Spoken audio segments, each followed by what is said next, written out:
সুপ্রিয় দর্শক ও সুধী, আসসালামু আলাইকুম, শুভ সকাল। সবাইকে অনেক অনেক শুভেচ্ছা এবং আমন্ত্রণ জানাচ্ছি বাংলা ভিশনের সরাসরি স্বাস্থ্য বিষয়ক সম্প্রচার মিডিনোভা ভালো থাকা অনুষ্ঠানটিতে। আপনাদের সাথে থাকছে আমি ডক্টর মলি। দর্শক, বর্তমান সময়ে সবচেয়ে যে আলোচনার বিষয় সেটি হচ্ছে টাইফয়েড টিকাদান কর্মসূচি। আমি আমার বাচ্চাকে টিকা দিব কিনা, আর যদি দিতে চাই তাহলে কি করতে হবে, বা যদি দিয়েছি তাহলে কি সমস্যা হবে, আর যদি আমি না দিই তাহলে কি হবে। এই বিষয়গুলো নিয়ে কিন্তু অনেক কথাবার্তা গার্জিয়ানরা বলেন। যেহেতু আমারও বাচ্চা আছে, আমি ওটা নিয়ে সন্দিহান এবং আমারও প্রশ্ন আছে। যদিও ডক্টর হিসেবে আমরা অনেক কিছুই জানি, কিন্তু আপনাদের জানার জন্য আমরা অনেক কিছুই গুরুত্বপূর্ণ তথ্য আজকে তুলে ধরার চেষ্টা করব। এবং সেই সাথে খুবই গুরুত্বপূর্ণ একটি বিষয় আমরা কিন্তু চারদিকে শুনছি, সেটা হচ্ছে অ্যানথ্রাক্স এবং জিকা। সবগুলো বিষয়তে আসলে আমরা মূলত আসলে কিভাবে হচ্ছে, কিভাবে ছড়াচ্ছে, আমরা কিভাবে প্রতিরোধমূলক ব্যবস্থা নিতে পারি, বা টিকাদান কর্মসূচি আসলে কতটুকু হেল্পফুল হতে পারে, এই বিষয়গুলো নিয়ে আজকে আমরা আলোচনা করব। তাই আমাদের আজকে আলোচনার বিষয়টিকে আমরা রেখেছি সার্বিক স্বাস্থ্য সুরক্ষা।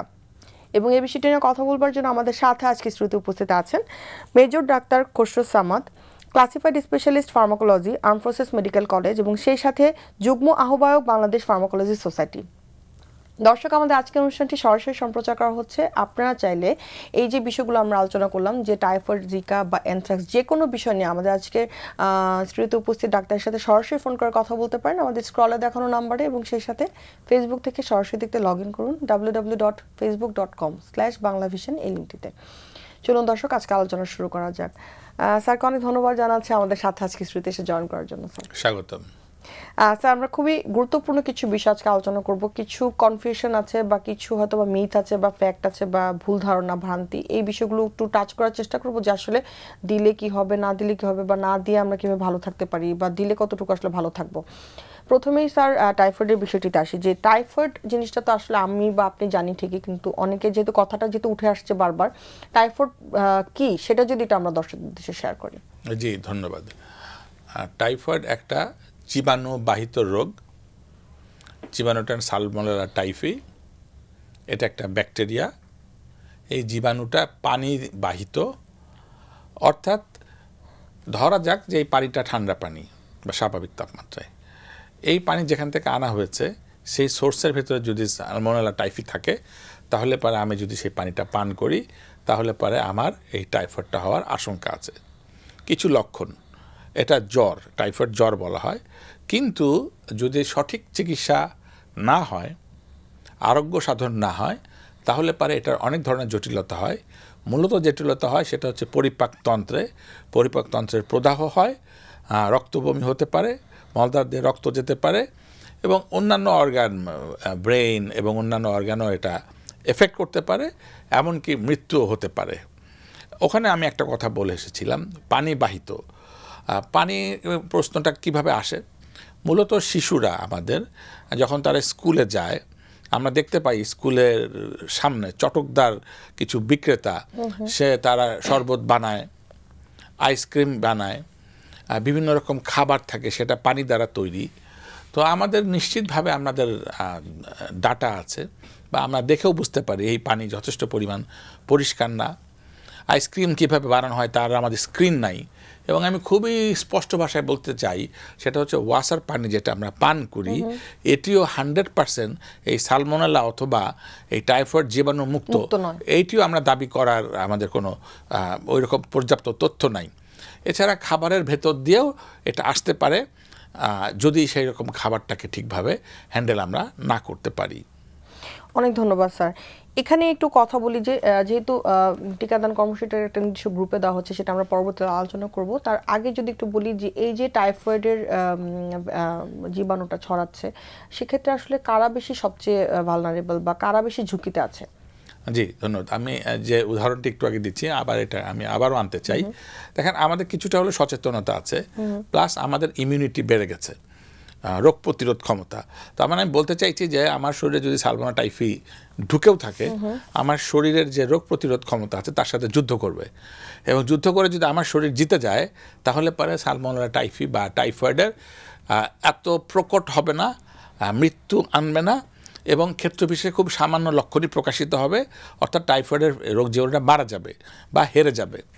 কিন্তু শিশুরা আমি একটু আগে বলেছি যে আমাদের পথ শিশুদের কথা ধরেন, যারা নিবন্ধিত শিশুরা তারা ধরেন, তারা তো ফুটপাত থেকে খাবার খায়, তারা ওখান থেকে পচা বাসি খেতে বাধ্য হয় বা তারা খায়, ফলে তাদের খাওয়ার কারণে অর্থাৎ খোলা বাসি পচা খাদ্য এবং পানি তারা বেশি গ্রহণ করছে। আবার প্রকারান্তরে তাদের নিউট্রিশনাল স্ট্যাটাস বা এই পুষ্টির, শরীরের পুষ্টি এবং রোগ প্রতিরোধ ক্ষমতা এগুলিও কম থাকার কারণে সে আক্রান্ত হচ্ছে বেশি, আবার আক্রান্ত হওয়ার পাশাপাশি তাকে মোকাবেলা করবার ক্ষমতাটাও তার কম। ফলে প্রকারান্তরে তার শরীরে যদি এই টাইফয়েডের জীবাণুটা ঢুকে যায় তাহলে পারে তার হওয়ার আশঙ্কা বেশি, এবং হলেও তাদের তো চিকিৎসা নেওয়াটাও অনেক ক্ষেত্রে জটিল অথবা উপেক্ষিত থাকে। সেক্ষেত্রে এই একটা অর্গানাইজ ট্রিটমেন্ট প্রোফাইল যেটা, সেটাও তারা অনেক ক্ষেত্রে নিতে পারে না, ফলে ক্ষেত্র বিশেষে তার মৃত্যুও হতে পারে। অনেক ধন্যবাদ স্যার। সেই জায়গা থেকে যদি আমরা বলি যে এই যে টিকাদান কর্মসূচিটা কেন হঠাৎ করে এত বেশি ভাইরাল হচ্ছে বা এটা নিয়ে এত কেন কথা হচ্ছে, বা কেন আমরা মনে করলাম যে আসলে আমাদের এখন টাইফয়েডের টিকাদান জিনিসটা করতে হবে, মানে এটা কেন আসলে আমরা ফিল করলাম? জি ধন্যবাদ। আমরা একটু পিছনে যাই। হ্যাঁ, আমাদের যে কোনো শিশু যখন বাংলাদেশে জন্মগ্রহণ করে তখন ইপিআই এক্সপান্ডেড প্রোগ্রাম অন ইমিউনাইজেশনের আন্ডারে 6টি টিকা দেওয়া হয়, এবং দেখবেন যে মায়েরা অত্যন্ত একটা উৎসবমুখর পরিবেশে তাদের সন্তানদেরকে নিয়ে আসেন নিকটস্থ টিকা সেন্টারে এবং টিকা দেন, এবং তাদের একটা কার্ড আছে, তাতে আজকে ভ্যাকসিনেশনের দিন 1, 3 মাস পরে আর একটা 2, 7 মাস পরে, আমি র্যান্ডাম বলছি, ঠিক ওই 7 মাস পরে তাকে তারিখ দেওয়া হয়। উনি আবার বাসা থেকে আসেন, অনেক দূর থেকে, প্রত্যন্ত অঞ্চলে, গ্রামে হতে পারে, আবার শিশুকে টিকা দেন, আবার ফেরত যান। আমাদের দেশে এই ইপিআই অর্থাৎ টিকাদানের কর্মসূচি অত্যন্ত সাকসেসফুল। প্রায় 96% শিশুকে, তারও বেশি ক্ষেত্র বিশেষে আমরা এই ইপিআই এক্সপান্ডেড প্রোগ্রাম আনতে সক্ষম হয়েছি। ফলে এই যে 6টি রোগ, আমি আলোচনার মানে দীর্ঘায়িত করতে চাচ্ছি না, রোগ টোগ নিয়ে আমি আলোচনায় যাব না, এই 6টি রোগকে মোটামুটি 90%-এরও বেশি আমরা নিয়ন্ত্রণে আনতে সক্ষম হয়েছি। এখন আপনার প্রশ্নটি হলো যে এটা নিয়ে এত আলোচনা হচ্ছে কেন? দেখেন, যে কোনো কিছু নূতন একটা স্টিগমা তৈরি করে। কীরকম? আমরা যখন কোভিডের ভ্যাকসিনটা তৈরি হয়, যেটা একটা জীবন সংসারী একটা ছিল, তাতে আমাদের ইউরোপ, আমেরিকা, খোদ বাংলাদেশে মানুষ হাজার হাজার মানুষ মারা যাচ্ছে, লাখ লাখ মানুষের হচ্ছে, তখনও যখন এসছিল তখনও বলেছে যে এই তো পার্শ্ব প্রতিক্রিয়া আছে, এটা কি জিনিস, আমি নিব কি আমি নিব না, এই যে সংশয় বা দ্বন্দ্ব তখনও কিন্তু ছিল। তখন এই সংশয় বা দ্বন্দ্ব আমরা বুঝতে পারি, যখন পারি তখন আমরা এটাকে ব্র্যান্ডিং করার চেষ্টা করেছি, নতুন জিনিসকে কীভাবে আমি জনস্বার্থে গ্রহণযোগ্য করে তুলতে পারি। ধরা যাক আমি এটা কোনো আপনার একটা কাপ আমি এটা ব্র্যান্ডিং করতে চাইলে, তাহলে হয়তো কোনো খেলোয়াড় আসলো, কেউ হয়তো অ্যাথলেট আসলো, কেউ সিনেমার চলচ্চিত্র অভিনেত্রী আসলো, যারা সেলিব্রিটি, তারা দিয়ে তো আমরা বিজ্ঞাপনটা করি, তাহলে মানুষ যেটা এটা সহজভাবে নিতে পারে। কিন্তু এবার আমরা বলা হলো যে না, এটা বিজ্ঞান, এর ব্র্যান্ডিংটা বিজ্ঞান দ্বারা করতে হবে। তাহলে কে করবে? ডাক্তারকে দিয়ে দিতে হবে। তাহলে পারে প্রথম যে কোভিড ভ্যাকসিনটা নেওয়া হয় তখন মাধ্যমকে সামনে রেখে প্রথম টিকা মেডিকেল পার্সোনেলরা নেন, এবং প্রথম দিকে যে টার্নওভারটা ছিল, ব্যক্তিগতভাবে আমিও সে পাইলট প্রজেক্টের সাথে ছিলাম কুর্মিটোলা জেনারেল হাসপাতালে, তখন এটা নেওয়া হয়। হাজার হাজার লাখ লাখ লোক টেলিভিশনে দেখলো যে ডাক্তার সাহেবরা নিজেরাই নিচ্ছে, নিজেরা যখন নিচ্ছেন এবং ক্রমাগত ডাক্তার এবং প্যারামেডিক্স বা ডাক্তার পার্সোনেলরা যখন নিচ্ছে, তখন তো তারা নিজের ক্ষতি করবে না, তখন তাদের একটা আস্থার জায়গাটা ফিরে আসে এবং একটু দুটো করে দিতে থাকে। খুব অপ্রাসঙ্গিক হবে না, একটা ছোট্ট ব্যক্তিগত অভিজ্ঞতার কথা বলি। আমি জাতিসংঘের শান্তি মিশনে কঙ্গো, আফ্রিকাতে কাজ করেছিলাম। তো আমাদেরকে আমরা ভাবলাম যে ওখানে আমরা ভ্যাকসিন দিব, তো ভ্যাকসিন দেওয়ার পর একটা প্রত্যন্ত অঞ্চলে আমরা গেলাম। তো আমাদের উদ্দেশ্যটা আমরা বলবার চেষ্টা করলাম, তো সেখানে ইন্টারপ্রেটার আছে আর কি। তো তখন ওই লোকজন আমাকে মারতে আসছে, বলে কি এটা ঈশ্বরের ইচ্ছা, তুমি ঈশ্বরের ইচ্ছার বিরুদ্ধে লড়াই করছো। আচ্ছা, তার মানে আমি বলতে চাচ্ছি যে এই কুসংস্কার এটা অন্তত অনেক দূরের প্রথিত।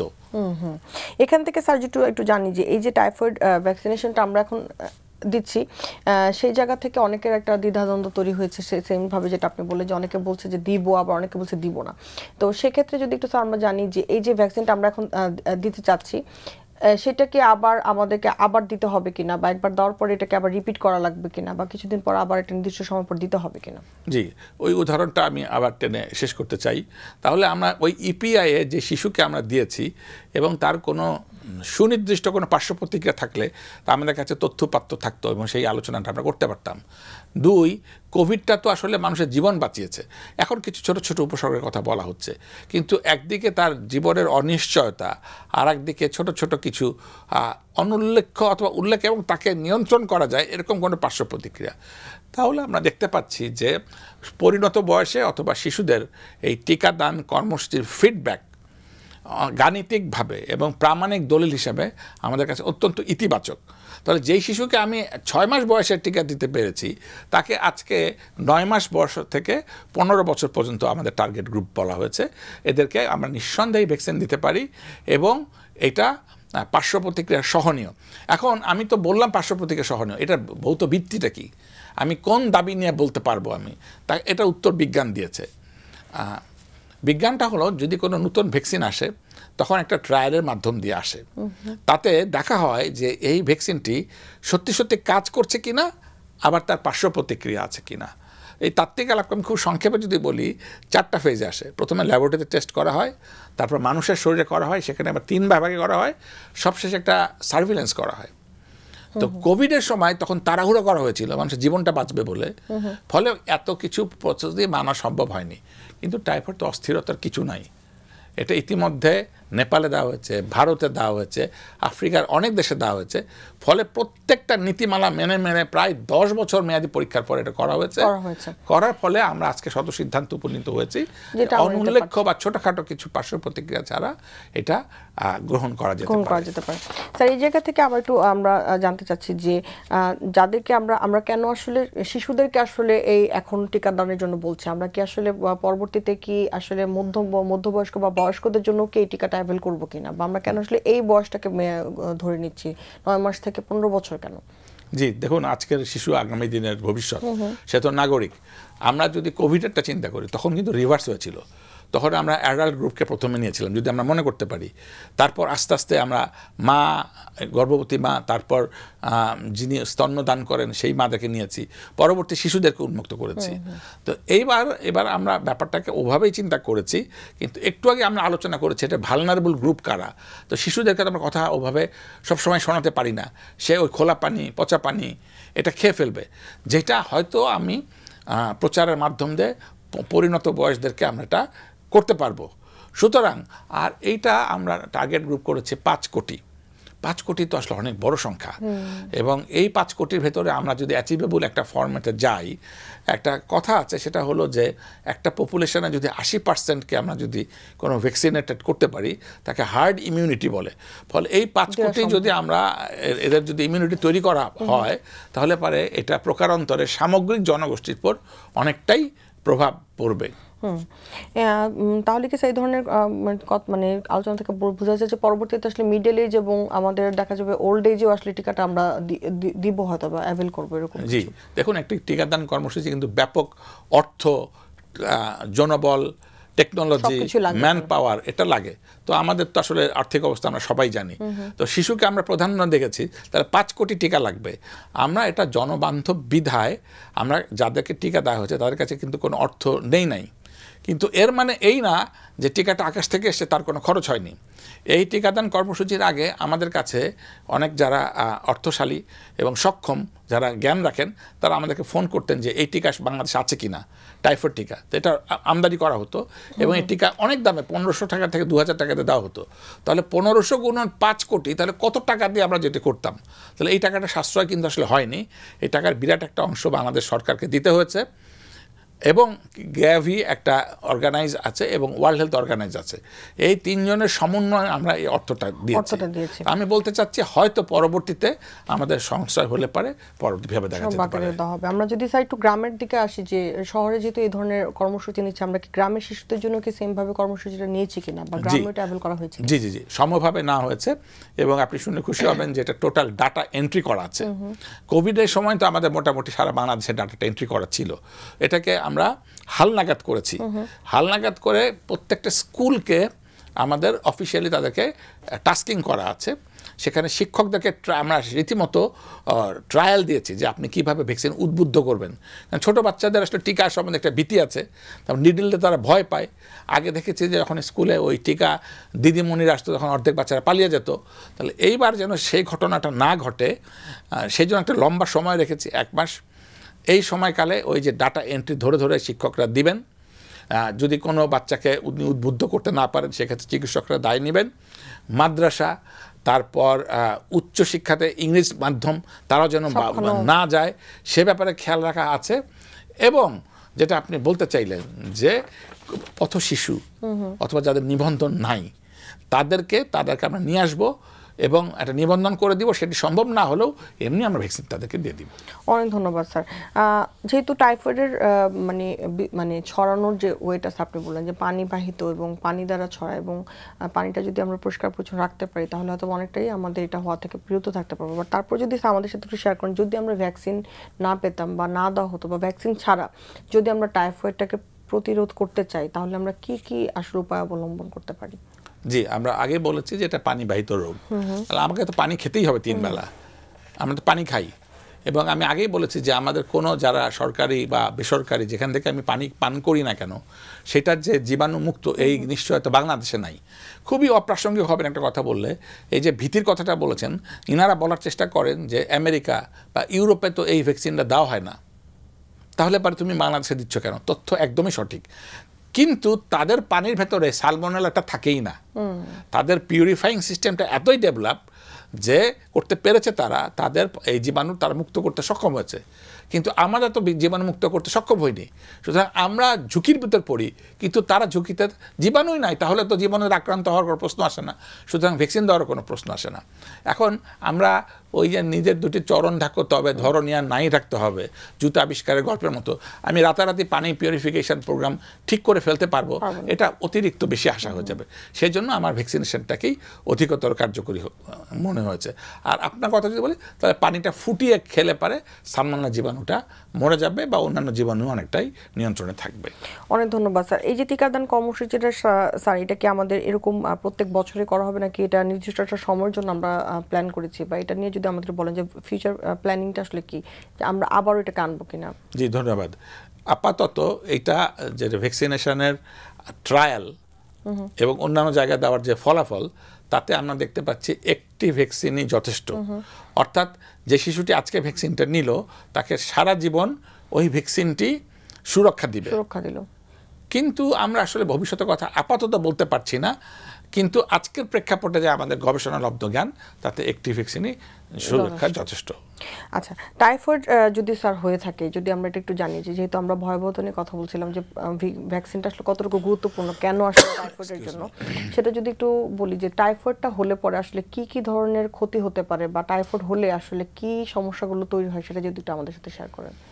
এভাবে প্রশ্নটা করলে আরও ভালো হতো যে আপনি স্যার বলেন যে টাইফয়েড হলে কোন কোন অসুখ হয় না। আমরা যদি মাথা থেকে শুরু করি, ব্রেনের যে কাভার আছে মেনিনজাস, সেখানে মেনিনজাইটিস হতে পারে। তারপর ব্রেন আছে, ব্রেন আরেকটা নাম হচ্ছে এনকেফালাইটিস হতে পারে। চোখ কনজাংটিভ হতে পারে, খিঁচুনি হতে পারে। হার্ট, আমি সংবেদনশীলতা বলছি, তাহলে হার্টের পেরিকার্ডাইটিস হতে পারে, লাংস, নিউমোনিয়া হতে পারে। এগুলি হতে পারে। ছেলেদের মেয়েদের উফুরাইটিস হতে পারে, ছেলেদের মেইল অর্গানে ইনফেকশন হতে পারে। কিন্তু সবচেয়ে যেহেতু এটা আমরা বলেছি যে প্রথমে এটা পরিপাকতন্ত্রে যায়, খাবার বাহিত, সুতরাং পরিপাকতন্ত্রের যে নালিকা যে ছবিটা আমরা দেখতে পাই এখানে খুব বেশি প্রদাহ করে, ওখানে পেয়ার্স পেচেস থাকে। এইগুলি করার ফলে পরিপাকতন্ত্র ঘটিত যে উপসর্গ সেটি প্রাথমিকভাবে হয়, অর্থাৎ পাতলা পায়খানার সাথে রক্ত, বমি, উচ্চ টেম্পারেচার, এইগুলি হচ্ছে প্রাথমিকভাবে লক্ষণ। এবং আমি একবার বলেছি, আবারও বলছি যে এটাকে ঠিকমতো রোগটা নির্ণয় এবং তার যথাযথ চিকিৎসা না দিলে এর জটিলতা থেকে মৃত্যুও হতে পারে। অনেক ধন্যবাদ স্যার। আমরা যেহেতু টাইফয়েড নিয়ে আজকে আমরা আলোচনা করব এবং সেই সাথে আরও একটা গুরুত্বপূর্ণ বিষয় নিয়ে আলোচনা করব, তার আগে একটু বলছি যে আসলে টাইফয়েডের যে সমস্যাটি সেটা আসলে যেহেতু পানিবাহিত, আমাদের পানিটা আসলে ফুটিয়ে খেতে হবে, এবং সেই সাথে ভ্যাকসিন যেহেতু আমাদের প্রতিরোধমূলক একটা ব্যবস্থা সবসময় ভ্যাকসিন দিয়ে থাকে, যারা যেভাবে অ্যাভেল করছেন তারা যাতে অ্যাভেল করতে পারেন সেটা যাতে নিশ্চিন্ত করতে পারি আমরা। আরেকটা বিষয় হচ্ছে যে স্যার অ্যানথ্রাক্স একটা খুবই আমাদের এখানে ভয়ভীতিকর পরিবেশ তৈরি করেছে যে গরুর থেকে হচ্ছে। এটা যদি আমাদের সাথে একটু কেয়ার করেন যে এটা আসলে কি রোগ, গরু থেকে কিভাবে আসলে ছড়াচ্ছে? জি, সুন্দর প্রশ্ন। যদি কোনো প্রাণী থেকে মানুষের শরীরে কোনো অসুখ আসে তাকে আমরা জুনোটিক ডিজিজ বলি। তাহলে আপনি যতটুকু পিসমিল প্রশ্ন করেছেন তার উত্তর এটা হচ্ছে জুনোটিক ডিজিজ। এটা উত্তর আপনারটুকু ঠিকই আছে। গরু থেকে মানুষে, শুধু গরু নয়, যত গবাদি পশু আছে, তাহলে গরু, মহিষ, ভেড়া, ছাগল, বাংলাদেশের প্রেক্ষাপটে অন্যান্য দেশে উটটুট আরও আছে। তাহলে আমরা চারটাকে সবচেয়ে ঝুঁকির ভিতর রেখেছি। এটি অনেক আগে বাংলাদেশে হয়েছিল এবং দীর্ঘদিন এটাকে আমরা নিয়ন্ত্রণ রাখতে সক্ষম হয়েছিলাম। অনেক আগে এটা ছিল। এটাও আবার ওইটা ব্যাকটেরিয়া ঘটিত রোগ, একটা মানে অণুজীব। ভয়াবহ কথাটা হলো এই অণুজীব ব্যাকটেরিয়া অ্যানথ্রাক্সে 100 বছর বাঁচতে পারে। এখন ধরা যাক কোনো খোলা মাঠে এই অ্যানথ্রাক্সের জীবনে 50 বছর ধরে আছে। এই 50 বছর সে বাঁচবার জন্য তার চারিদিকে একটা আবরণী তৈরি করে এবং আবরণীর ভেতরে থেকে যায় এবং তখন সে কোনো লক্ষণ বিস্তার করে না। অর্থাৎ তার পাশে মানুষ হাঁটছে, যাচ্ছে, খেলছে, কিন্তু তার কোনো এটার থেকে সংক্রমণ হবে না। কেবল গবাদি পশু ঘাস খাওয়ার সময় যদি ওই জীবাণুটাকে খেয়ে ফেলে, ব্যাকটেরিয়াটাকে, তখন তার পেটে ঢুকে গেল। ঢুকে যাওয়ার পরে ওই গরুর শরীরে ঢুকবার পর গরুর বিভিন্ন রকম এনজাইম দ্বারা ওই কোষটা আবার উন্মুক্ত হয়ে গেল, জীবাণুটা, অর্থাৎ সিসটা ভেঙে গেল। এটা মানুষ গরুর শরীরে থেকে দেখলো গবাদি পশুতে, এবং তখন গবাদি পশুর কিছু লক্ষণ প্রকাশিত হয়। এগুলো খুবই দুর্বিষহ। আমাদের অর্থনীতির একটা বিরাট অংশ কিন্তু গবাদি পশু, প্লাস আমাদের খাদ্যের পুষ্টি, আমাদের দৈনন্দিন খাবার সাথে গবাদি পশু একটা ব্যাপক সম্পর্ক আছে। সুতরাং আমার শুধু চিকিৎসা না, আমাদের দেশের অর্থনীতিকেও টেকসই রাখতে গেলে এটাকে অত্যন্ত ভালোভাবে অ্যাড্রেস করতে হবে এই প্রাথমিক পর্যায়ে। তাহলে গরু বা ছাগল বা মহিষ, একটু আগে বলেছি, এটা যখন ওরা খাবে তখন কি হবে, ওই জীবাণুটা ঢুকে গেল, ঢুকে যেটা খুলে গেল, একটু আগে আমি বলেছি, তখন এটা আক্রান্ত হবে। আক্রান্ত হলে কীভাবে আমরা বুঝবো? প্রথম কথা হচ্ছে জ্বর হবে। যারা খামারি ভাইরা আছেন, দীর্ঘদিন ধরে এই ক্যাটল নিয়ে ব্যবসা করেন, তারা জ্বরটা বুঝতে পারেন। এমনকি আপনি বুঝবো, কাঁপবে রোগী, অর্থাৎ গরু বা ছাগল।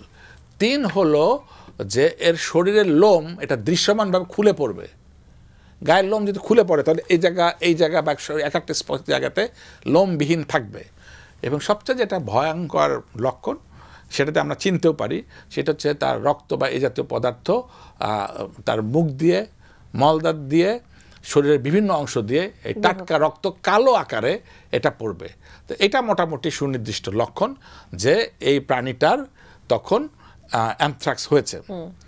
সবচেয়ে ভালো হয় সাথে সাথে, নিজের জীবনের থেকে বড় কিছু তো নাই, যে কসাই ভাইরা আছেন বা খামারি ভাইরা আছেন, এই মৃত প্রাণী বা অসুস্থ প্রাণীকে সাথে সাথে মাটি অনেক গর্ত করে পুঁতে ফেলা, তাতে ওইখান থেকে জীবাণুটা আর ছড়াবে না। যদি এটা উনি না চিনতে পারেন, অথবা চিনেও অর্থের প্রয়োজন হোক বা যে কোনো কারণে উনি যদি জবাই করে ফেলেন, জবাই করবার সময় ফুড হ্যান্ডেল মানে তিনি স্বয়ং, সাধারণত ওনাদের হাতে একটু কাটা থাকে আগে থেকেই, তার ওই দা দিয়ে কাটবার, অর্থাৎ ক্ষত উন্মুক্ত থাকে। এই উন্মুক্ত ক্ষত দিয়ে ওই যে প্রাণীর যে জীবাণুটা, অ্যানথ্রাক্সের জীবাণু ওনার শরীরে ঢুকে যায়। এছাড়াও বাতাসের মাধ্যম দিয়ে, অর্থাৎ ওই গরুর থেকে ওটাও বাতাসের মাধ্যম দিয়ে তার ঢুকতে পারে। তো মূলত দ্বারা ওই যেটা আমি বললাম ঢুকে গেল, মানুষের শরীরে ঢুকলো, মানুষের শরীরে ঢুকলে পারে মানুষের তখন লক্ষণ প্রকাশিত হবে। তো মানুষের লক্ষণটা কি? মানুষের লক্ষণটা হলো দুটো বলা আছে, সেটা হচ্ছে মুখ দিয়ে লালা পড়বে এবং মলদার দিয়েও লালা পড়বে। এই লালাটা দৃশ্যত অন্যান্য কোনো অসুখে প্রাথমিক লক্ষণ হিসেবে আমরা দেখি না। তাহলে আমরা দেখতে পেয়েছি যে গরু অথবা এই জাতীয় প্রাণীতে খুব সুনির্দিষ্ট লক্ষণ, রক্ত, এবং এখানেও দেখতে পাচ্ছি লালা। এবং আমাদের কাছে ভাগ্যের বেলা এখন একটা সুনির্দিষ্ট রংপুর বা মেহেরপুর ওই বেল্টেই আছে। তাহলে ওই বেল্ট থেকে যদি কোনো রোগী আসে তাহলে আমাদের মোটামুটি আমরা ধরে নিব যে এটা অ্যানথ্রাক্স হয়েছে। ওকে স্যার, আমরা যেহেতু আজকে মানে অ্যানথ্রাক্সটা নিয়ে আরেকটু জানবো যে অ্যানথ্রাক্স নিয়ে আমরা প্রতিরোধ কীভাবে করতে পারি, এটা ছাড়াও কি আমাদের কোনো ওখানে আরও কোনো ব্যবস্থা আছে কিনা, বা গ্রামাঞ্চলে যেহেতু বেশি হচ্ছে সেখানে আমরা আরও কীভাবে প্রচারণা করে এটাকে প্রতিরোধ করতে পারি সেটা জানবো। তার আগে একটা ছোটো বিরতি নিয়ে আসছি, বিরতির পর এসে আমরা অ্যানথ্রাক্স এবং জিকা নিয়ে আরও কিছু গুরুত্বপূর্ণ আলোচনা করব। সুপ্রিয় দর্শক, মেরিনোভা ভালো থাকুন অনুষ্ঠানটির এই পর্যায়ে সময় হয়ে এসেছে ছোট্ট একটি বিরতি নেবার। বিরতির পর ফিরে আসছি, থাকবেন আমাদের সাথেই।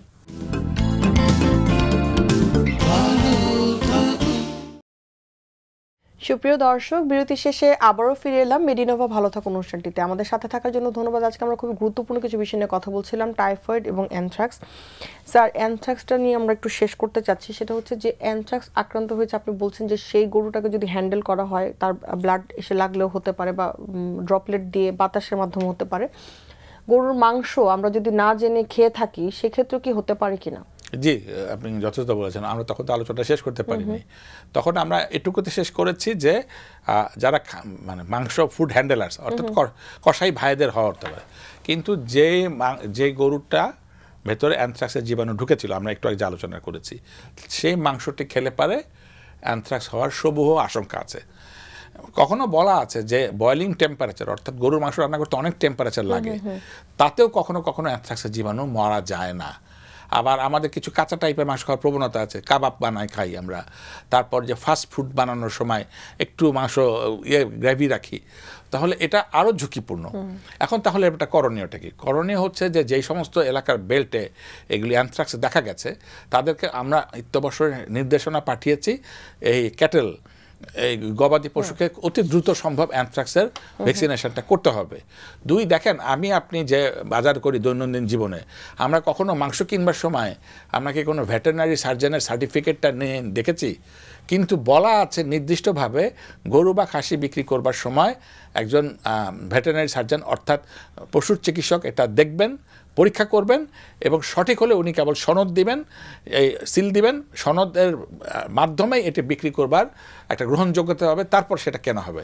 তাহলে এটা আমার ভোক্তা হিসাবে কিন্তু আমার অধিকার যে এইটা আজকে কারণ বাজার বা যেখানে মাংসটা বিক্রি হোক কেন, আমি কেনার সময় এটা দেখি। কিন্তু আমরা কি কখনো দেখি? তাহলে আমাদেরকে এটা দেখে নিতে হবে অন্তত এই সময়কালে। ঢাকাতে যে গরুগুলি আসে সেটি কিন্তু বিভিন্ন প্রান্তিক এলাকা থেকে আসে। মানে এই প্রশ্নটা সেটা হচ্ছে যে আমরা তো দেখছি না যখন মাংসটা কিনছি, সেক্ষেত্রে আমরা আসলে কি ধরনের পদক্ষেপ অবলম্বন করতে পারি, বা যারা ক্রেতা বা যারা আসলে কিনছে তারা আসলে কিভাবে এটাতে আসলে নিজেদেরকে আরো সোচ্চার হতে পারে বা আরো সচেতন হতে পারে? ঠিক তাই, আমি এটা বলতে চাইছি যে যদি এই মাংসটা আমি কেনার আগে পশু বিশেষজ্ঞ যদি দেখেন, উনি তো ওইভাবে বিশেষায়িত, তার মাংস সম্বন্ধে অনেক বেশি ধারণা আছে, উনি ওটা স্পেশালাইজ জব ওনার, উনি দেখে বুঝতে পারবেন যে এটা অসুস্থ রোগী। হয়তো পুরোপুরি অ্যানথ্রাক্স এটা বলবেন কি না উনি ভালো বলতে পারবেন, কিন্তু এটা অসুস্থ মাংস এটা উনি নিশ্চিতভাবে বলতে পারবেন, সেক্ষেত্রে এটা বিক্রি করবেন না। আবার জবাই করবার আগে যখন ওনার কাছে নিয়ে আসা হবে, তখন দেখেও উনি নিশ্চিত হতে পারবেন যে এটা অসুস্থ পশু, তখন উনি এটা জবাই করবেন না। এই ব্যাপারগুলো থেকে আমরা আসলে যারা গরু বিক্রেতা তাদেরকে আসলে সচেতন করছি কিনা, বা তাদেরকে আমরা পাশাপাশি আমরা কতটুকু ধরেন আমাদের কোরবানির কথাটাই বলি, মোটা তাজা একটা আমরা কথা শুনি, কোরবানির সময় দেখেই বোঝা যায় যে এটা আর্টিফিশিয়াল, কৃত্রিম চর্বি মাংস, গোল একটা, স্বাভাবিক না, কিন্তু ওই গরুটাকে বিক্রি হয় না, বরং ওটা সবচেয়ে বেশি দামে বিক্রি হয়ে চলে যাচ্ছে। তার মানে আমি বলতে চাইছি, আমি যদি দৃশ্যমানভাবে বুঝি যে এটা অসুস্থ প্রাণী, কিন্তু আমি অর্থমূল্য দ্বারা কিনে নিয়ে আসি, তাহলে প্রকারান্তরে আমি বিষকে কিনলাম বা অ্যানথ্রাক্সকে কিনলাম বা অন্য কোনো অসুখকেই কিনলাম। ওর ভেতরে স্টেরয়েড দেওয়া হয়, স্টেরয়েড তো বলা হয় যে বয়লিং টেম্পারেচার, ওটা ডিনেচার্ড হয় না ওই মোটা তাজাকরণের সময়।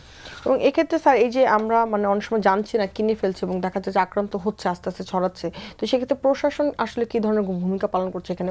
তাদের আসলে আরো কি করা উচিত বা কি করছেন তারা? জি, এটা একটা ইতিবাচক দিক আছে। এখন পর্যন্ত যেগুলি ডাটা আমাদের কাছে আছে সেটা হচ্ছে যে একটু আগে বলেছি রংপুর, বৃহত্তর রংপুর বেল্ট এবং কুমির সংশোধনী কুষ্টিয়া বেল্টের দিকে এখানে পাওয়া গেছে। কিন্তু আমি আবার এটা বলতে চাইছি যে ওখান থেকে গরু আবার ঢাকাতে আসে বা অন্য জায়গাতে যেতে পারে, তো যেই সমস্ত বেল্টে এটা দেখা যাচ্ছে এখনও সময় আছে, এখনও স্থানীয় প্রশাসন যদি সচেতন হয়। দুটো কথা আমি একটু আগে বলেছি, একটা হচ্ছে ভ্যাকসিনেশন, গরুকে ভ্যাকসিন দিতে হবে, গরু বা অন্যান্য যত ক্যাটেল আছে সবাইকে ভ্যাকসিন দিতে হবে, এবং মাংস নিশ্চিতভাবে পশু ডাক্তারের উপস্থিতিতে জবেহ এবং ওইটা করবার সময় একটা সিলও দিয়ে দিতে হবে যেটি রোগমুক্ত।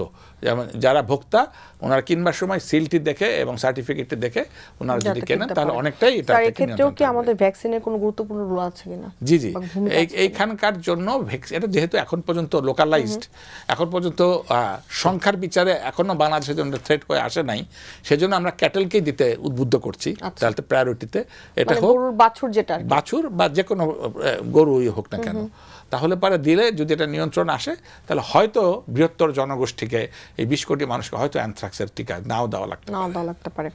স্যার, আমরা আজকে টাইফয়েড নিয়ে অনেকগুলো কথা বলেছিলাম, তার মধ্যে সবচেয়ে যে সমস্যাটা হচ্ছে, যেমন আমি মা হিসেবেও কিন্তু আমার প্রশ্ন থাকছে যে আমার বাচ্চাকে কি আসলে টিকাটা দিব কিনা। কারণ অনেক সময় দেখা যাচ্ছে যে ডেভেলপিং কান্ট্রিগুলোতে যেটা হয় যে ট্রায়ালগুলো আমাদের এখানে করা হয় বেশি, তো অনেকে সন্দেহ প্রকাশ করেন। তো এই জায়গা থেকে যদি আপনি একটু বলেন যে যারা দিতে চাচ্ছে না তাদের আসলে আপনি কি বলতে চান, বা তাদের উদ্দেশ্যে আপনার আসলে মতামতটা কি? দেখেন, আপনি খুব সুন্দর করে বলেছেন। একটা মা তার সবচেয়ে ভালোবাসার পাত্র তার সন্তান, সুতরাং যেটি উনি জীবনে কখনো শোনেননি, হঠাৎ করে যদি তাকে একটা কিছু বলা হয় তাহলে তার মনে প্রশ্ন আসাটা দোষের কিছু না। প্লাস এই সময়কালে তথ্য প্রযুক্তির যুগে আমরা ভালো তথ্য যেরকম জানি, সেটা অপতথ্য, ফেব্রিকেটেড তথ্য, ছোট জিনিসকে বড় করার তথ্য বিশেষ করে সোশ্যাল মিডিয়া থেকে আসা আমরা জানি। সুতরাং ওনার ভেতরে যে ভীতিটাকে, এটাকে আমি খুব ইতিবাচকভাবে দেখি। এবং আমি সেই সমস্ত মায়ের জন্য প্রথমে আমি ব্যক্তিগত উদাহরণটা দিতে চাই। আমার সন্তানকে নিবন্ধন করা আছে, যখন ওর তারিখ আসবে ও সেটা দিয়ে দিবে। এখন আমি এতটা নিশ্চিতভাবে বলবারটা কারণটা হলো যে আমি বলেছি ফেজ 1, ফেজ 2, ফেজ 3 বা ফেজ 4 এটা অতিক্রম করে এসছে। তাহলে কি কোনোই পার্শ্ব প্রতিক্রিয়া হয় না? হয়। আমি যে চাটা খেয়েছি, এটা যদি আমি বেশি পরিমাণ চা খাই তাহলে রাতে আমার ঘুম হবে না, বুক ধরফর করবে, আমাকে চঞ্চল আসবে। সাধারণ আমরা পানি, বিড়ি, সিগারেট একটা যদি খাই তাতেও তো তার পার্শ্ব প্রতিক্রিয়া হয়। একটা প্যারাসিটামলের পার্শ্ব প্রতিক্রিয়া হয়। সুতরাং এখানে যখন আমরা দিচ্ছি, এটা দুটো বিষয় আছে। একটা, যখন আপনি একটা নিডল যখন শরীরে ঢোকাবেন, একটা নিডল, তাতে তো সে ব্যথা পাবে, এটা তার ভয়ও পাবে। এই নিডলটা ঢোকানোর কারণে, এই সুচটা ঢোকানোর কারণে সে তার মাংস একটু চিরে যেতে পারে, তার নার্ভ একটু ছিঁড়তে পারে, তার মাইক্রো ভেসেল ছিঁড়তে পারে, তাহলে একটু ব্লিডিং হতে পারে। অর্থাৎ আমি বলছি যদি ভ্যাকসিনের ভিতরে কিচ্ছু না থাকে, শুধু আমি পানি ঢোকাই, তাও এই পার্শ্ব প্রতিক্রিয়াগুলো হবে। এখন একটা অচেনা পদার্থ শরীরের ভিতরে আমরা ঢুকিয়ে দিয়েছি, এটাকে আমরা বলছি অ্যান্টিজেন। অর্থাৎ শরীর এই জিনিসটাকে কখনোই সে দেখে নাই, হঠাৎ করে দেখলে তার এগেনস্টে সে কিছু অস্থির প্রকাশভঙ্গি দেখাবে। তাতে কি হতে পারে? একটা হচ্ছে জ্বর হতে পারে। এই জ্বরটা আমরা দেখেছি যে ভ্যাকসিন ইনডিউস, অর্থাৎ ভ্যাকসিনের কারণে, এটা ইনফেক্টাইল না, অর্থাৎ ডেঙ্গু জ্বর বা চিকুনগুনিয়া জ্বর না। এটা সাধারণত 1 বা 2 দিন থাকলে চলে যায়। জ্বর যদি 100 বা তার বেশি হয়, সাধারণ একটা প্যারাসিটামল যদি ওনারা খান বা 1 চামচ বা 2 চামচ আমাদের শিশুরা খায়, তাহলে পরে ভালো হয়ে যাবে। একটু র্যাশ হতে পারে, এটাও আর ইতিবাচক দিক। তার মানে হয়তো তার শরীর আগের থেকে টাইফয়েডের জীবাণুটা প্রাথমিক ছিল, সেটা হতে পারে। সেক্ষেত্রেও অ্যান্টিহিস্টামিনিক জাতীয় ঔষধ, হিস্টাসিন বা এই জাতীয় ওষুধ 1টি ট্যাবলেট খেলে বা 1 চামচ খেলেও সেটা চলে যেতে পারে। এগুলি হচ্ছে সাধারণ। একটু আর্থালজিয়া, মাইলজিয়া, অর্থাৎ হাত পা একটু ব্যথা করতে পারে, সেই দিন একটু বিশ্রামে থাকা যেতে পারে। আর হ্যাঁ, শতকরা 0.01 এতে অ্যানাফাইলেকটিক রিয়াকশন হতে পারে। সেটা আবার কি? সেটা হচ্ছে তার পালস, ব্লাড প্রেশার কমে যেতে পারে। কিন্তু দেখেন, এই চিকিৎসাটা বা এই ভ্যাকসিনটা না হচ্ছে একটা শিক্ষায়তনে, এটা বাসায় যে দেওয়া হচ্ছে না। তাতে এ গ্রুপ অফ দ্য পিপল, সেখানে শিক্ষকরা থাকছেন, মেডিকেল পার্সোনালরা থাকছেন। তাহলে ওই অ্যানাফাইলেকটিক শক যদি একান্ত হয়ে যায়, আমি তাত্ত্বিকভাবে ধরলাম, সেখানে দ্রুত তাকে হাসপাতালে নিয়ে গেলে তার স্বাভাবিক যে চিকিৎসা, সেই চিকিৎসা দিলে এটা ভালো হয়ে যাবে বলে আমার আশাবাদ। অনেক ধন্যবাদ স্যার। আমরা যেহেতু আরেকটা বিষয় আলোচনা করতে চাচ্ছিলাম, যেটা মানে কাছাকাছি আছি শেষ পর্যায়ের, বাট একটু ছোট করে জানতে চাই, সেটা হচ্ছে জিকা ভাইরাসটা আসলে কি, এবং জিকা ভাইরাস দিয়ে আসলে আমরা কেন আসলে এই ভাইরাসটা নিয়েও কথা বলছি, বা এটাও নাকি আমরা অনেক রোগী পাচ্ছি কিনা। জি, আমি নিশ্চয়ই এই প্রশ্নে আসবো। একটা বোধহয় প্রিলুড আগের প্রশ্নে একটু জিজ্ঞেস করা হয়। ধরেন যে ধূমপান করে, তাকে কিন্তু ডাক্তারেরা বলেন, কিন্তু আমরা নিশ্চিত যে ও হয়তো ধূমপানটা ছাড়বে না, তখন আমরা লিখে দেই যে smoking or health choice is yours. এত কিছুর পরেও যদি আমাদের কোনো মনে এই ভ্যাকসিন নিয়ে সন্দেহ থাকে, নিঃসন্দেহে তার দায়িত্ব তিনি নেবেন, এবং ভ্যাকসিন দেওয়া না দেওয়া সেই পরিবার বা সেই মায়ের ইচ্ছাধীন। আমরা শুধু তার ডাজ অ্যান্ড ডোন্টস, ভালো মন্দটা বলতে পারি। আচ্ছা, এবার আসছেন জিকা। এটি অতি সম্প্রতি কালে বাংলাদেশে আবিষ্কৃত হয়েছে। এটা একটা মশকবাহিত রোগ, এবং এটাও ওই এডিস মস্কুইটো দ্বারা আসে। এডিস মস্কুইটো সম্বন্ধে আমাদেরকে এই 25 বছর ধরে ডেঙ্গু কানে গেছে ওই মশা বর্ণনা করতে করতে শব্দটাকে পরিচিত করেছে। আমরা জেনে গেছি এই ধরেন টায়ারের ভেতরে, ডাবের খোলসের ভেতরে স্ট্যাগন্যান্ট পানি যেখানে থাকে, জলবদ্ধ পানি থাকে, সেখানে এগুলি হয়, এটা আমরা জেনে গেছি। তো আমরা আগে আমাদের ধারণা ছিল যে ডেঙ্গু এই মশক দ্বারা হতে পারে। তারপর কিছুদিন পরে আমরা দেখলাম যে চিকুনগুনিয়া আসলো, এবং এটাও দেখলাম মশক দ্বারা হতে পারে। এবার এসছে জিকা দ্বারা। এই জিকা আমার পড়ার সময় একটা স্মৃতি মনে পড়লো, আমাদের যখন এই ছাত্র যখন ছিলাম তখন জিকা যখন আমাদের সিলেবাসে পড়ানো আসলো, তো আমাদের রাজবাড়ি প্রফেসর বললো যে আমি তো জীবনে কখনো জিকা দেখি নাই, তোমরা বোধহয় দেখবা না, তাহলে থাক আজকে আমরা গল্পই করি। তো সেদিন আমরা জিকা পড়িই নাই, কিন্তু আজকে এতদিন পরে আমার মনে পড়লো যে না সত্যি বাংলাদেশে জিকা চলে এসছে। এখন কেন কিভাবে এসছে, আমরা আগে বলেছি যে মশক দ্বারা আসে, তাহলে এই আমাদের বিশ্বায়নের যুগ, আমরা হয়তো বন্য দেশে গেছি, সেখানে মশক কামড়াচ্ছে, সেখান থেকে আবার আমরা এসেছি, অথবা তারা এসছে তাদের শরীরে মশক বহন করে এসছে। এটা হচ্ছে তাহলে জিকা কিভাবে বাংলাদেশ এলো তার উত্তর। দুই হলো যে এখন পর্যন্ত জিকা অ্যালার্মিং হয়ে উঠতে পারে না, কিন্তু সতর্কীকরণ যদি করি তাহলে পরে জিকা হবে না। জিকাটাকে কিভাবে চিনব?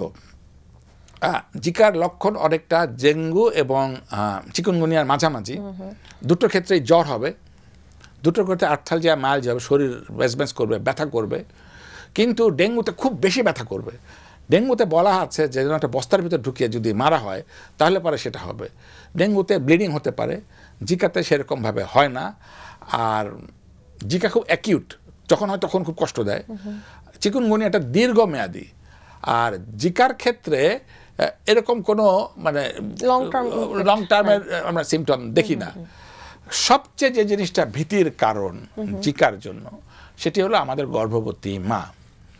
যদি কোনো গর্ভবতী মা আল্লাহ না করেন যদি জিকা আক্রান্ত হয়ে যান, তাহলে পারে তার যে শিশুটি জন্ম হবে তার এনকেফালোপ্যাথি হতে পারে, মাইক্রো এনকেফালোপ্যাথি, অর্থাৎ মানুষের যে শিশুটার মাথা খুব ছোট হবে, কি একটা ভয়ঙ্কর একটা ব্যাপার।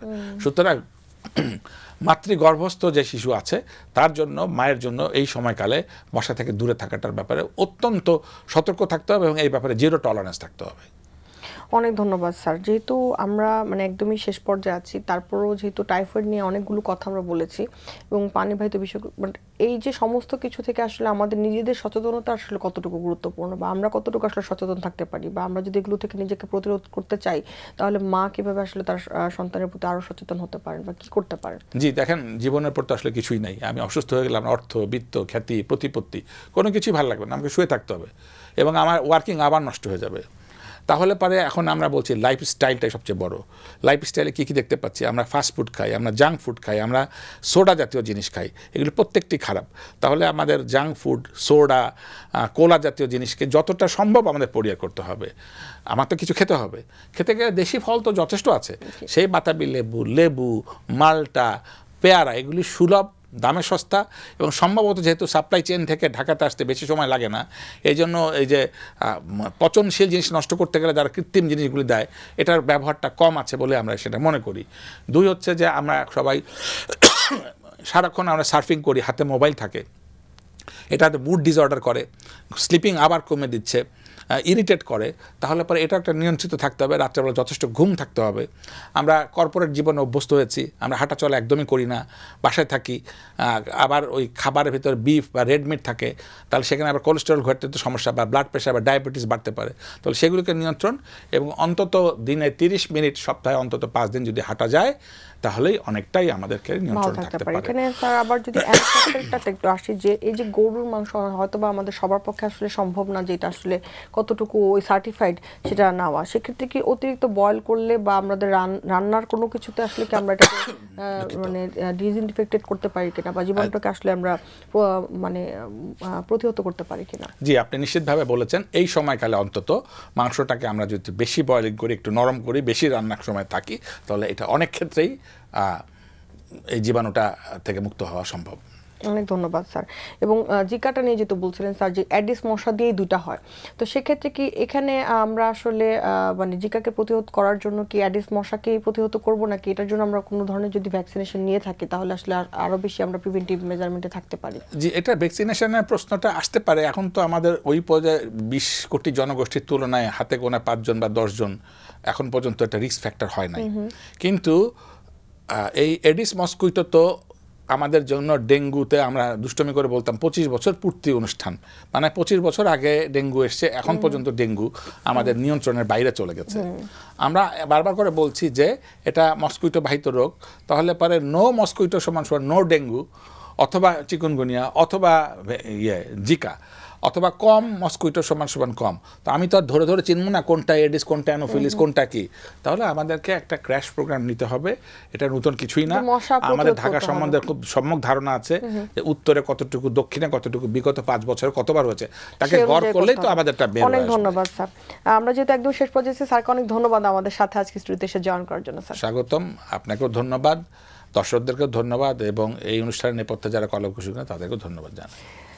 সুপ্রিয় দর্শক, মেডিনোভা ভালো থাকুন অনুষ্ঠানটি আজকে আমরা টাইফয়েডের টিকা আমরা নিব কি নিব না সে বিষয়ে অনেকগুলো কনফিউশন কিন্তু স্যার আমাদের সাথে ক্লিয়ার করেছেন, এবং সেই সাথে জিকা এবং অ্যানথ্রাক্স আমরা কি করতে পারি সেগুলো নিয়ে আলোচনা করেছি। যারা অনুষ্ঠানটি দেখেছেন তারা আশা করি উপকৃত হয়েছেন, যারা দেখতে পারেনি তার লিঙ্কে জয়েন করে আবার দেখে নেবেন। আবার দেখা হবে আগামী পর্বে, ততদিন পর্যন্ত অপেক্ষায় থাকুন, সুস্থ থাকুন এবং অবশ্যই ভালো থাকুন।